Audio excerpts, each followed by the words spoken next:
Handa ang kampo ng prosekusyon na tutulan sakaling magbosyon para sa interim release si dating Pangulong Rodrigo Duterte sa International Criminal Court. Sa ngayon, patuloy ang pagbuo sa legal team ng dating Pangulo. Mula sa The Hague, Netherlands, daritong report ni News Correspondent Juan Gualvez.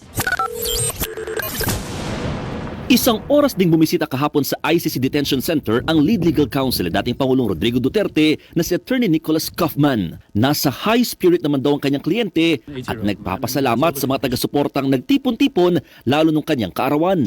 Pero aminado ang abogado, naninibago pa raw sa loob ng kulungan ang dating Pangulo. He's an 80-year-old man and he has all the conditions and medical issues that accompany a man who's 80 years old. So adjusting to any new form of life is always difficult, especially if it's prison life.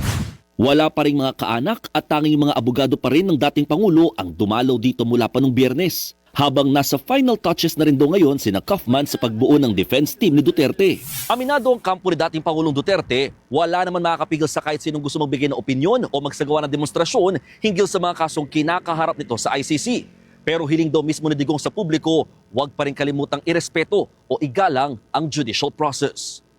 Kasabay nito, inihahanda na ng kampo ni Duterte ang isusumiting argumento sa korte. I believe that there is a strong argument for the lack of ability to exercise jurisdiction given the Philippines' withdrawal from the Rome Statute. I hope that the judges will accept my submission.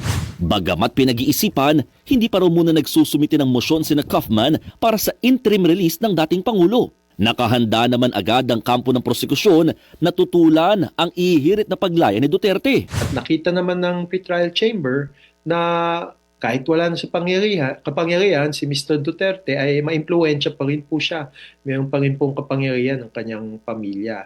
Pangamba pa nila, baka mas malagay lang sa alanganin ang seguridad ng mga biktima testigo kapag napabalik sa Pilipinas ang dating Pangulo. Lalong-lalo na po ngayon na mukhang nagiging mainit po ang online ecosphere, pati po ang physical ecosphere po. O kaya kailangan po ng iba yung security para po sa mga victims ng war on drugs. At syempre, hindi natin alam kung anong magiging resulta nito sa mga yung mga talagang Davao Death Squad members at yung mga vigilante style members.